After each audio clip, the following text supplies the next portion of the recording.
Marcus Bell's hand hovered over the ATM screen, $50 blinking back at him. Everything he had until Friday. Behind him, an old woman was quietly arguing with a cashier over a declined card, her groceries sitting untouched on the counter. He didn't know her name yet. He didn't know that in 6 months, she would be the reason his daughter never lost her home, the reason he'd stop working nights, the reason everything about his life would change. Right now, he only knew one thing. He had $50, a daughter who needed medicine by morning, and a stranger who was about to walk away empty-handed. He stood there, hands still in his pocket, and made a choice he couldn't take back. What happened next would change everything. But to understand why, you have to go back 4 months, to the day Marcus lost the job that was supposed to keep his family safe. Marcus Bell stood at the gas station ATM at 11:47 p.m., the fluorescent light above him buzzing faintly, watching the screen confirm what he already knew. $50. That was everything between him and Friday was 3 days away. His daughter Naomi's inhaler prescription was due for refill in the morning, and the pharmacy didn't run on promises. He folded the bills into his jacket pocket and stood there a moment longer than he needed to, the kind of stillness a man allows himself only when no one is watching. Through the station's window, he could see an old woman near the register, her hand resting on a bag of groceries she hadn't yet paid for, her voice low as she spoke with the cashier. Marcus couldn't hear the words, but he recognized the posture. He had worn it himself more than once this year, the careful calm of someone trying not to look like they were falling apart in public. He didn't plan to walk inside. He told himself that later, when he tried to explain it to people who asked why. But his feet carried him through the door anyway, past the rack of cheap sunglasses and the cooler humming against the far wall, until he was standing close enough to hear the cashier repeat that the card had been declined a second time. The old woman was maybe 70, dressed neatly in a coat too heavy for the weather, her groceries modest, bread, a carton of eggs, a small bag of rice. She wasn't asking for charity. She was doing quiet math in her head, deciding what to put back. Marcus had done that math too many nights to count. Before he could think better of it, he reached into his pocket and set 2 20s and a 10 on the counter and told the cashier to put it toward her total. The cashier looked between the two of them, unsure whether to say anything, and finally just rang the total through. The old woman turned to look at Marcus, and there was something in her expression that didn't match the moment.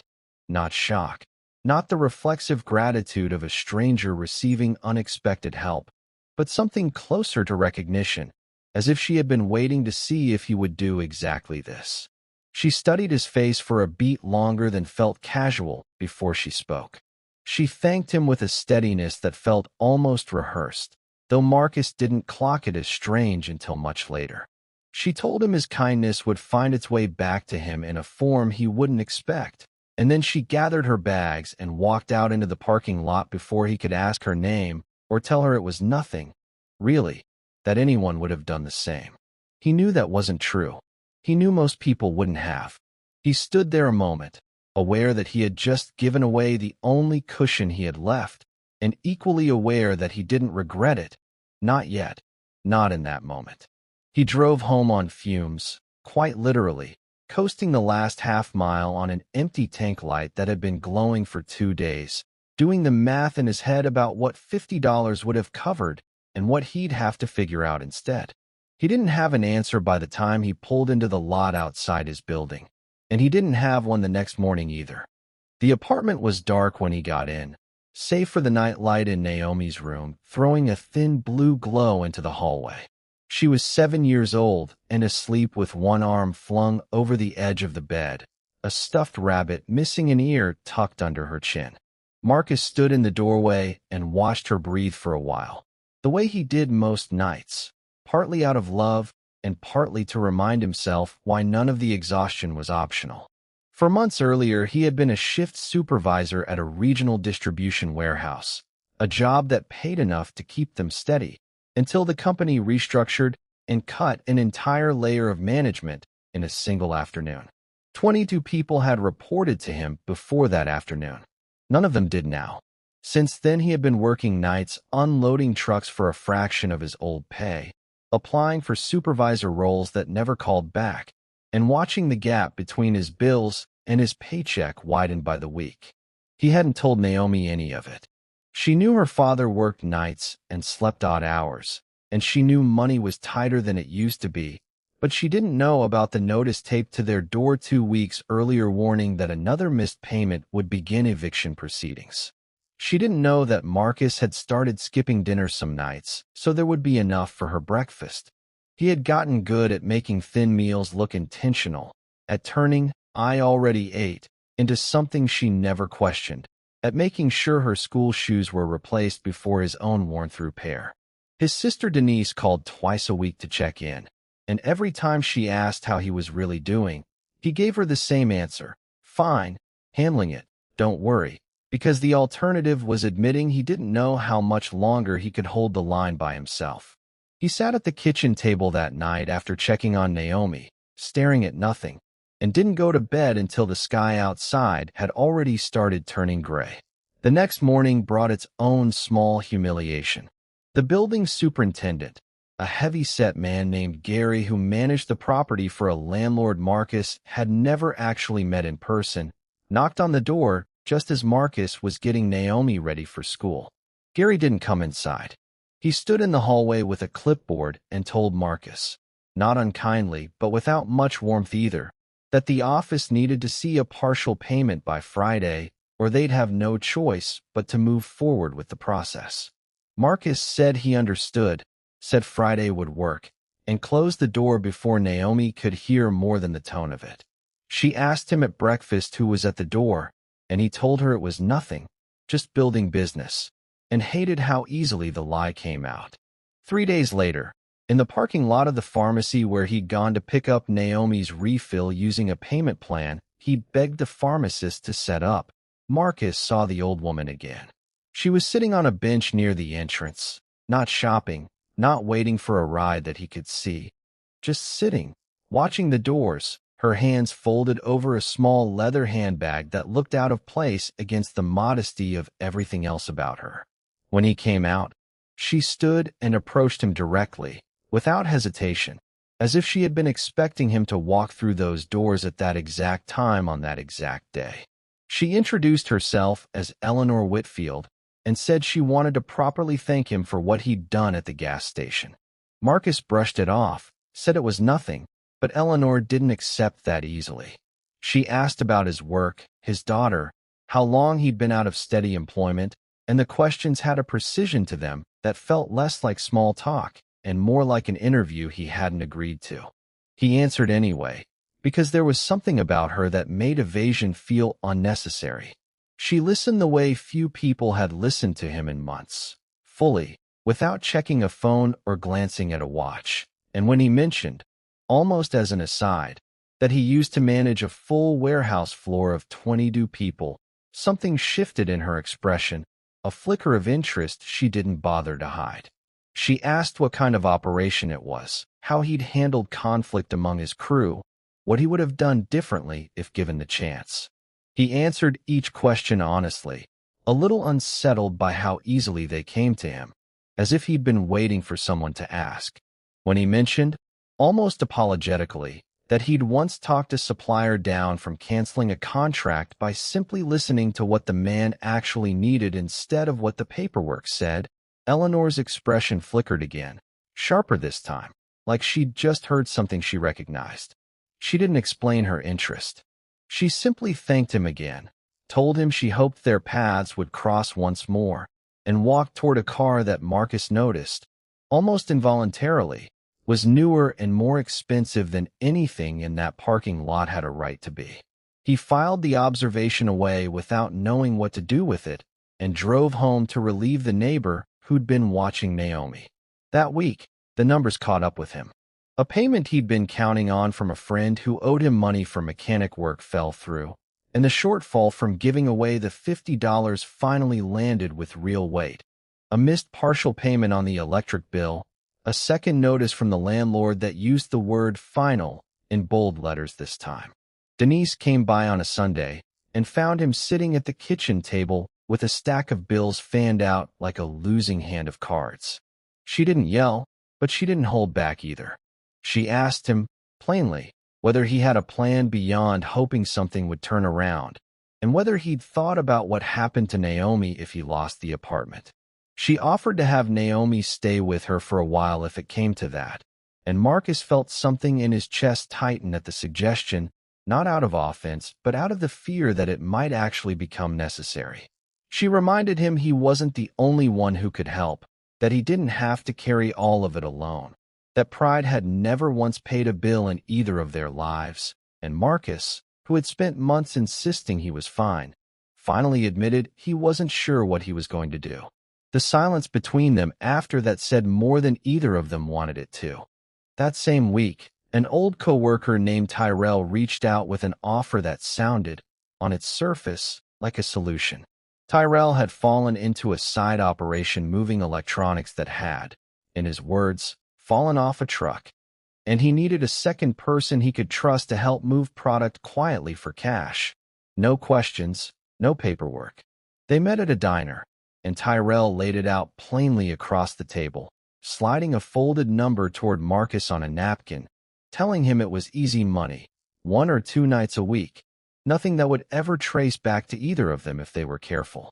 The money on the table was more than Marcus would clear in a month at the distribution center, and for one night he sat with the number in his head, running through what it could fix: the rent, the electric bill, breathing room for the first time in months, maybe even enough left over to get Naomi the new coat she'd been eyeing at the store without saying so.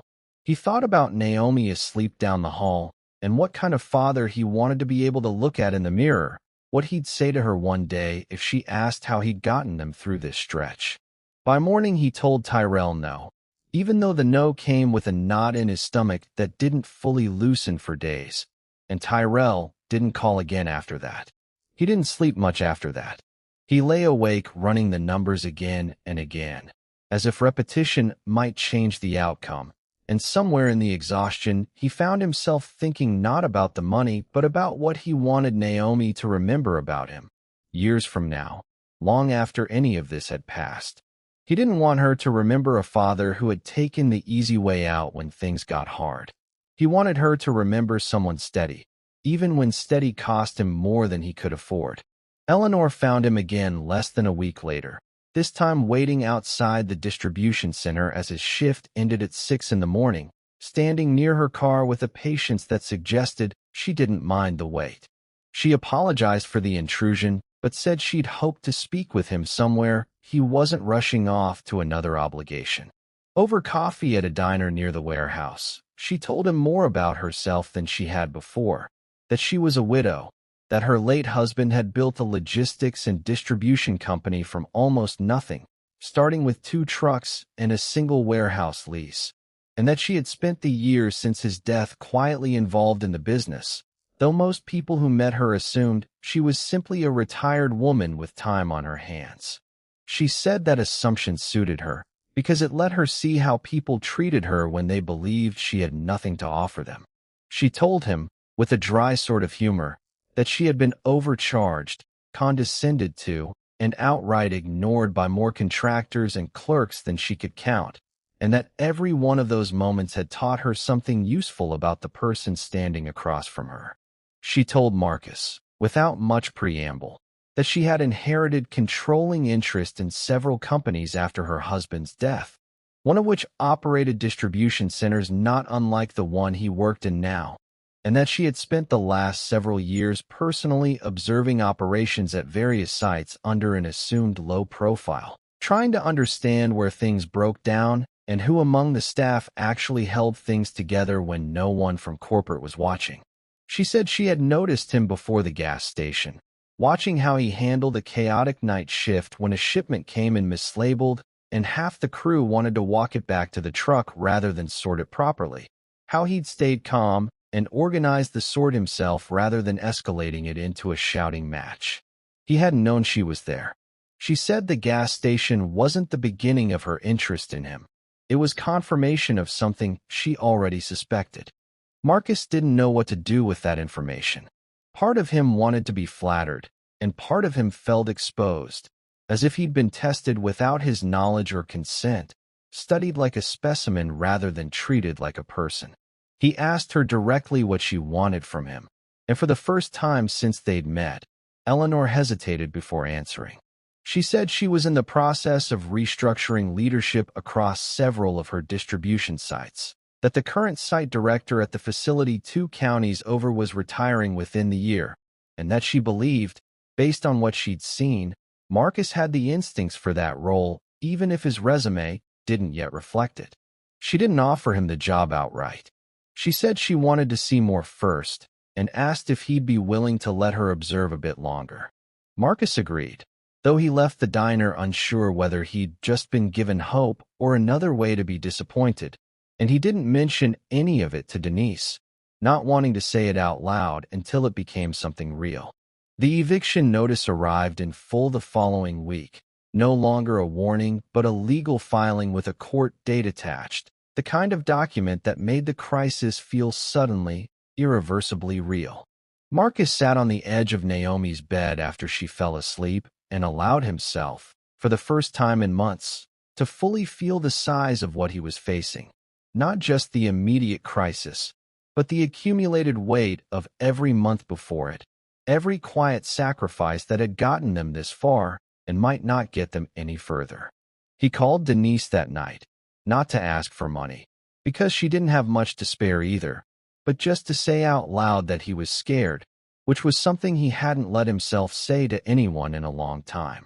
She stayed on the phone with him for almost 2 hours, and by the end of it he felt steadier, even though nothing had actually changed. She told him, before hanging up, that whatever happened, Naomi wasn't going anywhere without a father who loved her the way he did, and that fact alone had to count for something. 2 days before his court date, Eleanor called and asked him to meet her at one of the distribution sites she owned, not the one where he currently worked. When he arrived, she walked him through the operation herself, introducing him to staff not as a job candidate, but simply as a guest, watching how he interacted with the workers on the floor, how he noticed a bottleneck at the loading dock within minutes of walking through it, and pointed it out without being asked, even sketching a quick fix on the back of a shipping manifest without thinking twice about it. Afterward, in her office, she told him she had made a decision. She was offering him the site director position at that facility, effective immediately, with a salary and benefits package that would not only solve his eviction problem, but change the entire shape of his life. Marcus sat across from her, stunned into a silence that Eleanor let stretch out before she continued, watching him carefully, as if she wanted to see exactly how he absorbed news like that. She told him there was one more thing she needed from him before finalizing anything, though she framed it less as a condition and more as a request. A young man who worked the evening shift at that facility, a 19-year-old named Corey, had been struggling, missing shifts, showing up late, clearly distracted by something happening outside of work that no one had bothered to ask him about, treated by most of the staff as a problem to be managed rather than a person to be understood. Eleanor asked Marcus, without offering any incentive tied to the outcome, whether he'd be willing to talk to Corey, see what was going on, and see if there was anything that could be done. She was careful to tell him this had nothing to do with the job offer already on the table, that the position was his regardless. She simply wanted to see what he'd do with a problem that offered him nothing in return. Marcus found Corey on a break near the loading dock, sitting alone on an overturned crate, and asked, plainly, if he was doing okay. Corey shrugged him off at first, the way anyone might when a stranger who was technically now his boss started asking questions. Marcus didn't push. He just stood there a while, not saying much, until Corey finally admitted his mother had lost her job, and he was covering rent on his own, working nights and taking community college classes during the day, running on almost no sleep and even less support, afraid that if he said any of it out loud, he'd lose the job too. Marcus recognized every piece of that story because he had lived versions of it himself, and he told Corey as much, which seemed to loosen something in the kid's shoulders that hadn't been loose in a while. He didn't offer solutions immediately. He listened, the way Eleanor had listened to him weeks earlier, and by the end of the conversation, he'd connected Corey with a flexible scheduling arrangement that existed at the facility but that nobody had bothered to tell him about, and promised to check in on him going forward to make sure he didn't fall through the cracks the way so many people did. Before Corey went back to his shift, Marcus told him something he hadn't planned to say out loud, about the night he'd handed a stranger his last $50 without knowing why, and how sometimes the people who looked like they had nothing to offer ended up being the ones who changed everything. Corey didn't fully understand what he meant, not yet, but he nodded anyway, the way people do when they sense something important has just been said, even if the shape of it isn't clear. He did this without telling Eleanor beforehand, and without expecting her to find out. She did find out, of course. It was her facility, and little happened there without her eventual knowledge. When she called Marcus the following day to finalize the position, she told him that the conversation with Corey had confirmed everything she needed to know, not because Marcus had done anything dramatic, but because he had done the quiet, unremarkable thing of caring about someone with nothing to gain from it. She told him that was the quality her husband had built his entire company around, and the quality she had watched slowly disappear from the leadership at most of her sites since he passed, replaced by people who managed numbers well and people poorly. She said she wasn't just offering Marcus a job. She was offering him a chance to help rebuild something that had lost its way, one site, one person, at a time, and she believed, more than she had believed about almost anyone else she'd tested this way, that he could actually do it. The court date never happened. Eleanor's legal team resolved the eviction matter before it could proceed, not as a handout, but structured as an advance against Marcus's new salary, something he insisted on so it would never feel like charity, so he could look at it as something he'd earned rather than something he'd been given. He moved into the new role within 2 weeks, and though the early days were disorienting, new responsibilities, new pressure, the strange sensation of being trusted with authority again after months of feeling invisible, he settled into it with the same steadiness that had gotten him through everything before. He told Naomi they were moving to a bigger apartment closer to his new job, and though she didn't understand all of what had changed, she understood that her father seemed lighter than he had in a long time, that he laughed more easily, and stopped checking his phone with the same tight worry he used to carry, and that was enough for her. Denise cried when he told her, not out of surprise exactly, but out of relief that had been building for months with nowhere to go. Months later, Marcus stood in his new office on a quiet afternoon, looking out over a loading dock that ran the way a well-run operation should, and thought back to the gas station, to the $50 he hadn't been able to spare and had given away anyway. He hadn't done it because he expected anything in return. He'd done it because it was the only decision that felt right in a moment when almost nothing else did. Eleanor had told him once that his kindness would find its way back to him in a form he wouldn't expect, and she had been right, though the form it took was less about the money and more about being seen, fully, by someone who had been paying closer attention than he ever knew. He thought about Corey, too, about the version of himself he recognized in that conversation, and understood, finally, that what Eleanor had really been testing wasn't whether he deserved to be helped. It was whether, once helped, he would still choose to help someone else. He had, and in the end, that answer had changed everything, not just for him, but for everyone whose life would quietly intersect with his from that point forward, in ways he was only beginning to understand. Corey stayed on at the facility, finished his degree 2 years later, and would eventually take on a supervisor role of his own, a fact Marcus liked to think Eleanor had somehow seen coming from the very start. Naomi grew up hearing the story in pieces, the way children do, catching fragments at dinner tables and family gatherings until she was old enough to understand the whole of it. She never remembered the worst of those months, the skipped dinners, the eviction notice, the nights her father sat awake at the kitchen table doing math that never quite worked out. What she remembered instead was the version her father chose to tell her. The one about a woman at a gas station and $50 and the strange, quiet way that doing the right thing sometimes finds its way back around, even when you least expect it and even when you can least afford to wait for it. Marcus never corrected the parts of the story that had softened with time, because the truth underneath it hadn't changed at all. He had given away everything he had that night, not knowing what it would cost him, and it had cost him plenty before it gave anything back. But it had given something back. And for a man who had spent so long believing he was running out of options, that was the part of the story that mattered most.